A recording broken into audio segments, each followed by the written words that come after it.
Hi everybody.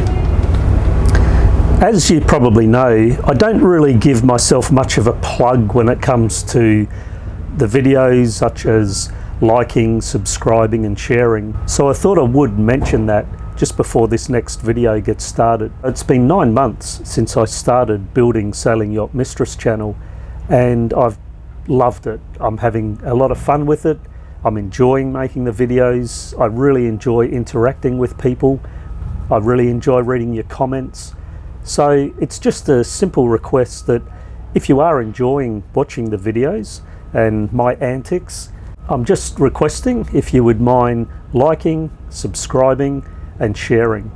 I think that there's a lot of people out there who could be interested in watching this sort of content based on the fact that there's a lot of other channels who are doing building boat projects with huge numbers, and more success to them, I say. However, I just thought that if there are people out there who have never heard of building Sailing Yacht Mistress, that you might be able to help me out by liking, subscribing and sharing what I'm doing and sharing Mistress's journey. So if you don't mind, please help me out. So just a quick plug to say thank you very much, but also please like, subscribe, hit that bell and share. I'd really appreciate that.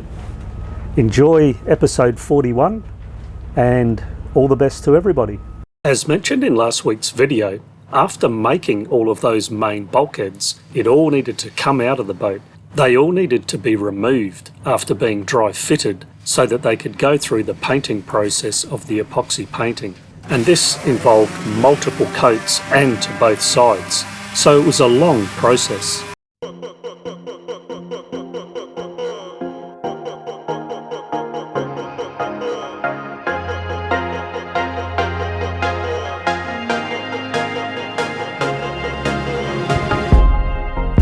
Been waiting, meditating just to get by. Now I'm ready and I'm fighting to the last line. I'm lucky and I'm feeling at ease, at ease, at ease, yeah.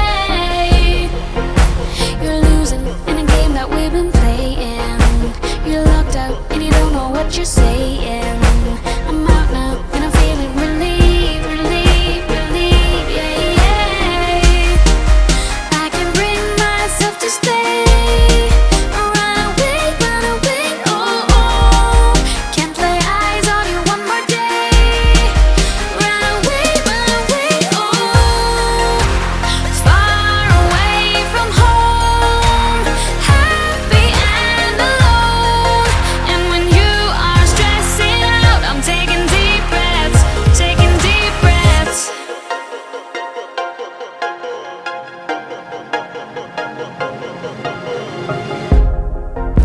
Repeating in a pattern that we made up. Too long now, we've been going so we messed up. You are not easy to please, to please, to please, yeah. The things I used to love with you just no longer do. And I know that it's the same for you, yeah, you feel it too. I can bring myself to stay. Run away, oh, oh. Can't play eyes on you one more day. Run away, oh. Far away from home, happy and alone. And when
So what I'm doing here is, after epoxy coating all of these panels, there are some dribbles that come through on the underside.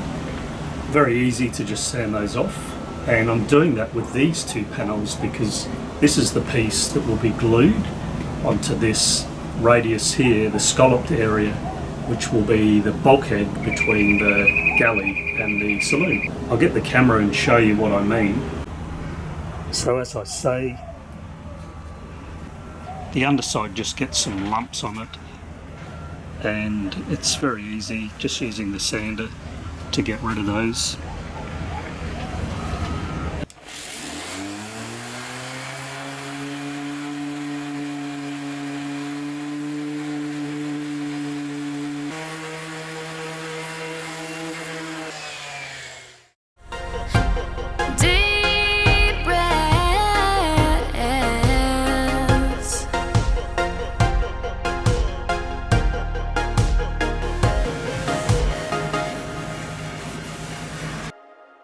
Just to point out here, now as you saw I was sanding around the outside of these bulkheads.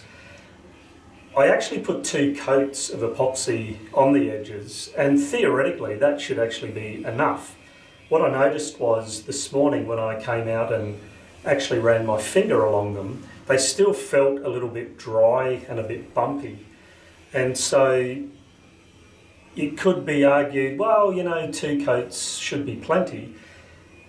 But I think it's an example, which is why I'm explaining it, that if you understand what you're trying to do and you do your own checks and you find that things are not quite right, rather than just push it behind you and press forward, I think it's worthwhile to address those little things as you come across them.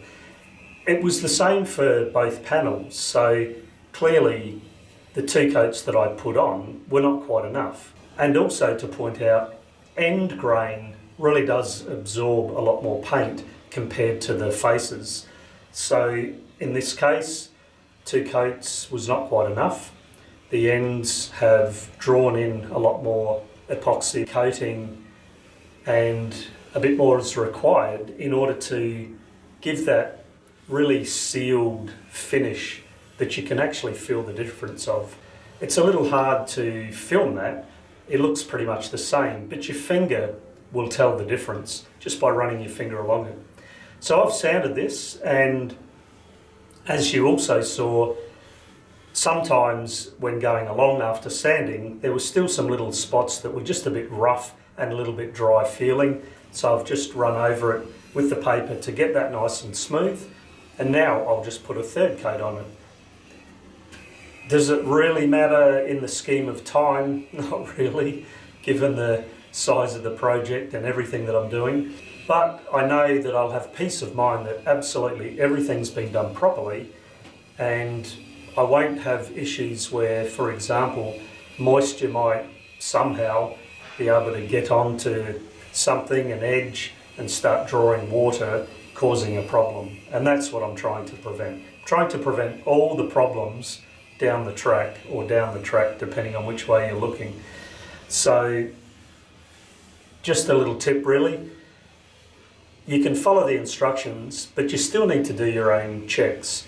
Once you understand what you're trying to achieve, which is a completely sealed bit of timber so that no moisture can get in, you will save yourself issues and little niggling problems and even bigger problems down the track.